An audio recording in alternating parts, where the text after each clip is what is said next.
स्वागत है आपका आई टुडे न्यूज में। बागलकोट शहर में बुधवार रात दो समूहों के बीच हुई झड़प और स्टोन पेल्टिंग की घटना के बाद एहतियाती तौर पर सेक्शन 144 लागू कर दिया गया है।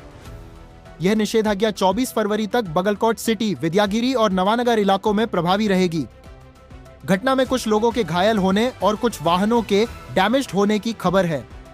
हालात को काबू में रखने के लिए पूरे शहर में टाइट पुलिस बंदोबस्त तैनात किया गया है। जिला प्रशासन ने आम नागरिकों से शांति बनाए रखने की अपील की है।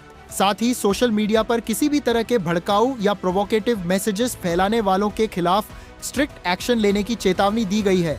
जिला पुलिस अधीक्षक सिद्धार्थ गोयल ने मामले पर प्रतिक्रिया देते हुए कहा कि स्थिति पूरी तरह अंडर कंट्रोल है। सीसीटीवी फुटेज और मोबाइल वीडियोस की जांच की जा रही है और दोषियों की जल्द पहचान कर उन्हें गिरफ्तार किया जाएगा। उन्होंने साफ कहा कि पत्थरबाजी किसी खास समुदाय की ओर से संगठित तरीके से नहीं हुई। किसी भी प्रतिमा या स्टैच्यू को नुकसान नहीं पहुंचाया गया और केवल 1 से 2 पत्थर इधर उधर आए, जिन्हें तुरंत कंट्रोल कर लिया गया। एसपी ने यह भी बताया कि पुलिस ने तुरंत मौके पर पहुंचकर हालात संभाले और आग जैसी किसी भी बड़ी घटना को फैलने से रोक दिया। स्थानीय मुस्लिम समुदाय के प्रतिनिधियों ने भी शांति बनाए रखने की अपील की और कहा कि वे हमेशा शहर की अमन, चैन और भाईचारे के पक्ष में हैं। उन्होंने प्रशासन के साथ सहयोग करने की बात दोहराई।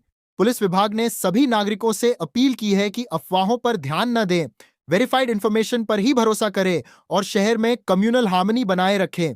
ಜಯಂತಿ ಪ್ರೊಸೆಷನ್ ನಡೀತಾ ಇತ್ತು ನಮ್ಮ ಬಾಗಲಕೋಟೆ ಟೌನಲ್ಲಿ. ನಾವೆಲ್ಲರೂ ಬಂದೋಬಸ್ತಲ್ಲಿ ಇದ್ದೀವಿ. ನಾನು ಕೂಡ ಇದ್ದೆ, ನಮ್ಮ DSP ಅವರು, ನಮ್ಮ ಇನ್ಸ್ಪೆಕ್ಟರ್ಸ್ ಎಲ್ಲರೂ ಇದ್ದೀವಿ.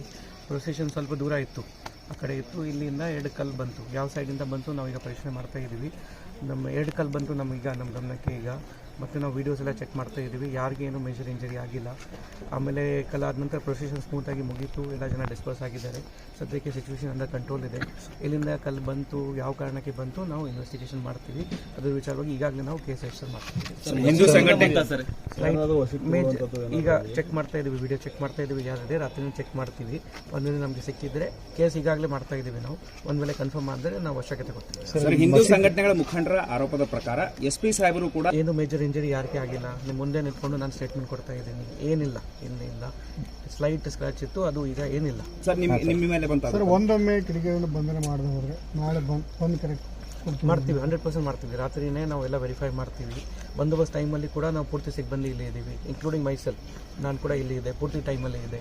3 ಗಂಟೆಗೆ 4 ಗಂಟೆಗೆ ಪ್ರೊಸೆಷನ್ ಸ್ಟಾರ್ಟ್ ಆಯಿತು. ಅಲ್ಲಿಂದ ಅಪ್ ಟು 8 ತನಕ ನಾನು ಇಲ್ಲಿಗಿದೆ. ಎಲ್ಲರೂ ನಮ್ಮ DSP ಅವರು, ನಮ್ಮ ಆಲ್ಮೋಸ್ಟ್ 4-5 ಜನ ಇನ್ಸ್ಪೆಕ್ಟರ್ಸ್, 10 ಜನ PSI ಅವರು ಎಲ್ಲರೂ ಇದ್ದೀವಿ. ಈಗ ರಾತ್ರಿ ಕೂಡ ಚೆಕ್ ಮಾಡ್ತೀವಿ. ನನ್ನ ಈಗ ಸದ್ಯಕ್ಕೆ ಮಾಹಿತಿ ಪ್ರಕಾರ 2 ಕಲ್ಲು ಬಿತ್ತು. ನಮ್ಮ ಪೊಲೀಸ್ ಮೇಲೆನೆ ಸೈಡಲ್ಲಿ ಬಿತ್ತು. ಹೆಲ್ಮೆಟ್ ಹಾಕಿ ನಿಮ್ಮ ಮೇಲೆ ಕಲ್ಲು ಬಿತ್ತು. ಆ ಟೈಮಲ್ಲಿ ಏನಾಯ್ತು ಅಂತ ಸರ್? ಏನೇನಾಗಿಲ್ಲ. ಆಮೇಲೆ ನಾನು ಇಲ್ಲಿ ಇದ್ದೆ. ಕಲಾದ ನಂತರ 1.5 ಅವರ್ ಪ್ರೊಸೆಷನ್ ನಡೀತಾ ಇತ್ತು. ನಾವು ಪ್ರೊಸೆಷನ್ ಮುಗಿಸಿದೀವಿ ಪೀಸ್ಫುಲಿ. ಎಲ್ಲ ಕ್ಲೋಸ್ ಆಗಿದೆ, ಜನ ಡಿಸ್ಪರ್ಸ್ ಆಗಿದ್ದಾರೆ. ಏನಿಲ್ಲ, ನಿಮ್ಮ ಮುಂದೆ ನಿಂತ್ಕೊಂಡು ಸ್ಟೇಟ್ಮೆಂಟ್ ಕೊಡ್ತಾ ಇದ್ದೀನಿ. ಸ್ಲೈಟ್ ಸ್ಕ್ರಾಚ್ ಇತ್ತು, ಅದ್ರ ಏನಿಲ್ಲ ಇಂಜರಿ ಇದೆ. ಮೇಜರ್ ಕಲ್ಲು 2 ಕಡೆ ಬಂದಿದೆ. ನಮ್ಮ ಪೊಲೀಸ್ ಮೇಲೆ ಬಂದಿದೆ, ಯಾರು ಪಬ್ಲಿಕ್ ಮೇಲೆ ಬಂದಿಲ್ಲ. ಇದು ಕ್ಲಿಯರ್. ಇನ್ನೊಂದು, ಮಸೀದಿಯಲ್ಲಿ ಇರ್ತಕ್ಕಂಥ ಜನರ ಮಧ್ಯದಿಂದ ಒಂದು ಚಪ್ಪಲಿ ಬಂದು ಬಿದ್ದಿದೆ, ಅದನ್ನು ಕೂಡ ಚೆಕ್ ಮಾಡ್ತೀವಿ. ಚಪ್ಪಲಿ ಕೂಡ ಚೆಕ್ ಮಾಡ್ತೀವಿ.